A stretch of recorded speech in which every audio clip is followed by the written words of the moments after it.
कर्नाटक के विजयपुर में किसानों की 1200 एकड़ जमीन पे पहले वक्फ बोर्ड ने नोटिस भिजवा दिया। अब जब हंगामा हुआ, पूरे देश में इस पर चर्चा शुरू हुई, तो कर्नाटक के मुख्यमंत्री जी ने अधिकारियों को कहा कि आप अपनी नोटिस वापस ले लो। एक तरफ कर्नाटक के वक्फ मंत्री जगह जगह किसानों की जमीनों पे नोटिस भिजवा के उसको कब्जा करवा रहे हैं, दूसरी तरफ मुख्यमंत्री जी अपनी इमेज ठीक करने के लिए और कांग्रेस की इमेज ठीक करने के लिए वो नोटिस वापस करवा रहे हैं। कई बार तो ऐसे लगता है ये मिला जुला खेल चल रहा है। एक सबसे बड़ी बात यह है कि कर्नाटक में वक्फ मंत्री तो है, लेकिन हिंदू दान मंत्री नहीं है।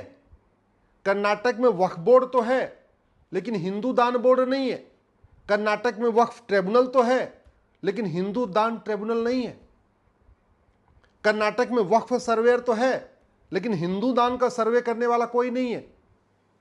ये भेदभाव क्यों हिंदुओं के साथ?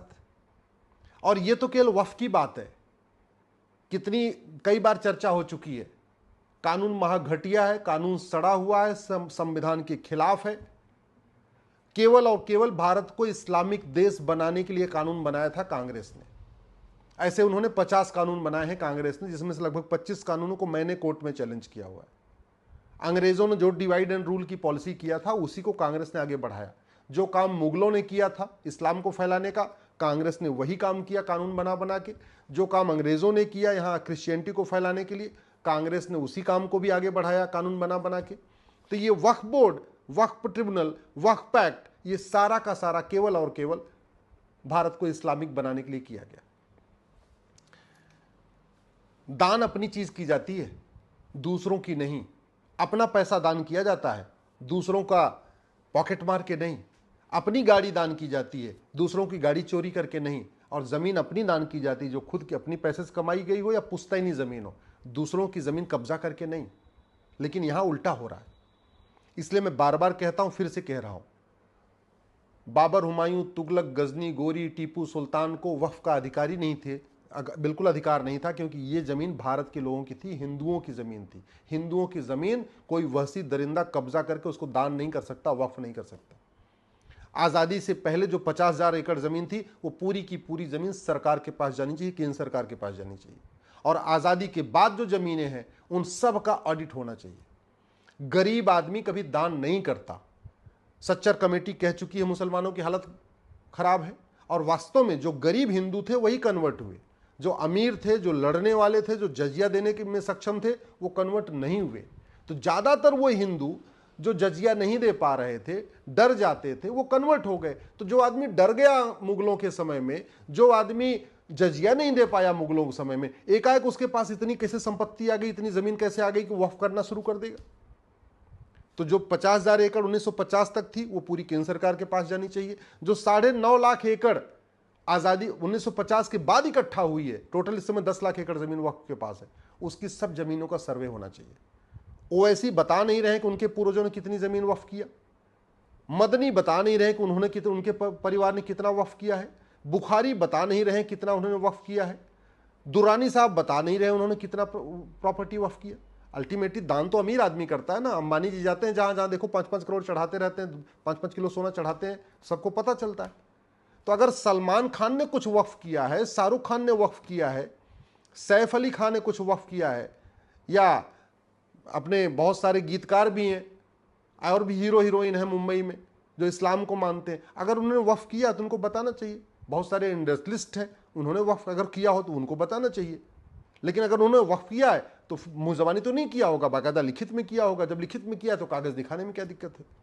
ये मामला तो वक्फ का है। लेकिन इससे ज़्यादा गंभीर मामले की तरफ आज मैं आपको बताना चाहता हूँ। बड़े प्लान्ड वे में पूरे के पूरे कर्नाटक को ख़त्म करने की तैयारी चल रही है।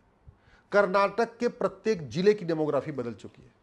विश्वास नहीं है तो 2024 में लोकसभा चुनाव हुआ है, इस किसी एक लोकसभा की कर्नाटक की वोटर लिस्ट उठा लीजिए, और 1999 में भी लोकसभा चुनाव हुआ था, 1999 की वोटर लिस्ट ले लीजिए। जनगणना 10 साल के बाद होती है, लेकिन जब वोटर लिस्ट हमेशा अपडेट होती है चुनाव के पहले। लोकसभा का चुनाव होता है तो भी वोटर लिस्ट अपडेट होती है, विधानसभा का चुनाव होता है तो भी वोटर लिस्ट अपडेट होती है, पार्षद प्रधान का चुनाव होता है तो भी वोटर लिस्ट अपडेट होती है। आप कर्नाटक के किसी भी लोकसभा की वर्तमान वोटर लिस्ट 2024 वाली और 1999 वाली वोटर लिस्ट को लेकर कंपेयर करके देख लीजिए कि 1999 में उस लोकसभा में कुल कितने हिंदू थे आज, और टोटल कितने वोटर थे और कितने हिंदू थे, और 2024 में उस लोकसभा में कुल कितने वोटर हैं, उसमें से कितने हिंदू हैं। आपको बिल्कुल स्पष्ट हो जाएगा कि किस तरीके से कर्नाटक की डेमोग्राफी बदल रही है। कर्नाटक की डेमोग्राफी बदलने के लिए 3 तरीका अपनाया गया है। घुसपैठियों को बसाया जा रहा है कर्नाटक में, धर्मांतरण धड़ल्ले से हो रहा है, उनको छूट दी हुई है करने की, और जनसंख्या विस्फोट भी किया जा रहा है। जनसंख्या विस्फोट 22-22, 24-24 बच्चे कर्नाटक में पैदा हो रहे हैं। पूरे भारत में पैदा हो रहे हैं, लेकिन कर्नाटक में भी पैदा हो रहे हैं। कर्नाटक सनातन का केंद्र हुआ करता था।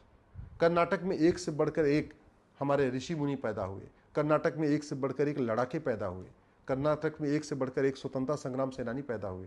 इसलिए कर्नाटक की डेमोग्राफी बदलने के लिए 3 तरीका अपनाया गया है, धर्मांतरण, घुसपैठ, जनसंख्या विस्फोट। और चौथा तरीका जो कर्नाटक को बर्बाद करने के लिए किया जा रहा है, कर्नाटक के स्कूल में, कॉलेज में, यूनिवर्सिटीज़ में, law college, medical college, science college, art college, commerce college, सब में बड़े प्लान्ड वे में वहाँ पर ड्रग फैलाई जा रही है। एक बार हमारा यूथ जब नशेड़ी हो जाएगा, फिर वो पोर्नोग्राफी में घुस जाएगा, फिर सुबह से लेकर शाम तक रील देखेगा, सोशल मीडिया देखेगा और ड्रग के नशे में रहेगा, तो फिर आगे वो बर्बाद हो जाएगा। उसको क्या फ़र्क पड़ता है कि हिंदू खत्म हो जाएंगे, हिंदू बचेंगे, आगे क्या होगा क्या नहीं होगा, उससे कोई फ़र्क नहीं पड़ता। और मैं आपको बहुत जिम्मेदारी के साथ कह रहा हूँ, एक बार अपने लोकसभा क्षेत्र की वोटर लिस्ट जाके देख लीजिए। डेमोग्राफी 25 साल में तेजी के साथ बदली है। आपके बागरकोट की भी डेमोग्राफी बदल गई है, आपके बेंगलोर की भी डेमोग्राफी बदल गई है, आपके बेलागावी और बेलारी की डेमोग्राफी बदल गई है, आपके बिदय और विजयपुरा की डेमोग्राफी बदल गई है। कर्नाटक में आप जाके देख लीजिए, आपके चिकमंगलुरु की भी डेमोग्राफी बदली है, चित्रदुर्ग की भी डेमोग्राफी बदली है, दक्षिण कनाडा और देवनगिरी की भी डेमोग्राफी बदली है। मूल कारण घुसपैठ, धर्मांतरण, जनसंख्या विस्फोट।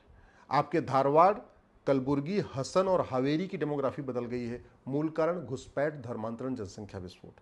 आपके कोलार, कोपल और मांड्या की डेमोग्राफी बदल गई है। मूल कारण घुसपैठ, धर्मांतरण, जनसंख्या विस्फोट। मैसूर जो इतना पवित्र स्थान रहा है हिंदुओं का, उस मैसूर की डेमोग्राफी बदल गई है। मूल कारण घुसपैठ, धर्मांतरण, जनसंख्या विस्फोट। आपके रायचूर, शिवमोगा, तुमकुर की डेमोग्राफी बदल गई है। आपके उडुपी और उत्तर कनाडा की डेमोग्राफी बदल गई है। विजयनगर का तो हाल आपको बता दिया कि किस तरीके से 1200 एकड़ जमीन किसानों की कब्जा हो रही है। विजयनगर की डेमोग्राफी बदल गई है, यादगिरी की डेमोग्राफी बदल गई है। कर्नाटक का कोई ऐसा जिला नहीं है जिसकी डेमोग्राफी नहीं बदली है पिछले 25 सालों में। कर्नाटक का कोई ऐसा लोकसभा क्षेत्र नहीं है जिसकी डेमोग्राफी पिछले 25 साल में नहीं बदली है। कर्नाटक का कोई ऐसा विधानसभा क्षेत्र नहीं है जिसकी पिछले 25 साल में डेमोग्राफी नहीं बदली है। कर्नाटक का कोई वार्ड नहीं है जहां पार्षद चुने जाते हैं या प्रधान चुने जाते हैं, वहां की डेमोग्राफी नहीं बदली है। और बड़े प्लान्ड वे में बांग्लादेशियों को ले आके बसाया जा रहा है, रोहिंग्याओं को लेकर बसाया जा रहा है। वहाँ पे जो जगह जगह मदरसे खुलते चले जा रहे हैं, वो घुसपैठ के सेंटर बन चुके हैं, धर्मांतरण के सेंटर बन चुके हैं। जगह जगह मज़ारें बनाई जा रही हैं, जगह जगह दरगाहें बनाई जा रही हैं, जगह जगह पक्का कब्रिस्तान बनाया जा रहा है। जबकि मज़ार, दरगाह और पक्का कब्रिस्तान बनाना और मज़ार, दरगाह और पक्के कब्रिस्तान पे जाना, ये दोनों हराम है। आपको पूरे अरब में, चाहे वो दुबई हो, चाहे कुवैत हो, चाहे बहरीन हो, चाहे अबू धाबी हो, एक भी मज़ार नहीं मिलेगी, एक भी दरगाह नहीं मिलेगी, एक भी पक्का कब्रिस्तान नहीं मिलेगा। ये मज़ार, दरगाह, पक्का कब्रिस्तान बनाना और वहाँ जाना हराम है इस्लाम में।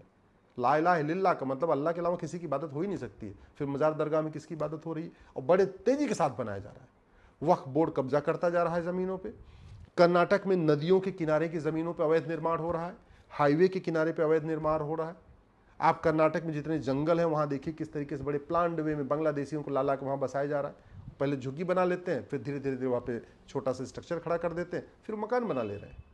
हाईवे के किनारे पे ज़मीनें कब्जा हो रही हैं, रेलवे के किनारे की ज़मीनें कब्जा हो रही हैं, पार्कों के किनारे की ज़मीनें कब्जा हो रही हैं, बस अड्डों के आसपास झुग्गियाँ बनाई जा रही हैं, एयरपोर्ट के आसपास आप थोड़े दूर निकल के देखिए किस तरीके से वहाँ झुग्गियाँ बनती चली जा रही हैं। मैं माननीय मुख्यमंत्री से निवेदन करता हूँ, कर्नाटक के कठोर कानून बनाइए, अवैध निर्माण के खिलाफ कठोर कानून बनाइए, कर्नाटक को बचाइए।